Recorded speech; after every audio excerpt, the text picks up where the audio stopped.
কি হাতি? এখানে কিছু নাই রে সোনা, এখানে চায়ের কাপ।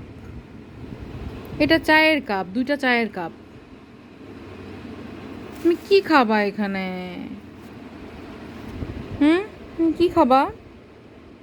তাও বিছানার মধ্যে? বিছানার মধ্যে কোনো খাবার থাকে বলো? হুম, ট্রাক সমগ্র বাংলাদেশ 5 টন। হুম, কি বলো? কথা বলতে হবে না? কি চাচ্ছ বলো? তুমি আমার ট্রাক, তুমি আমার চঙ্ক, তুমি আমার ক্যাপসিকাম। হুম, আমার ক্যাপসিকাম, তো ভালো ক্যাপসিকাম। হ্যাঁ, ঝাল ক্যাপসিকাম না।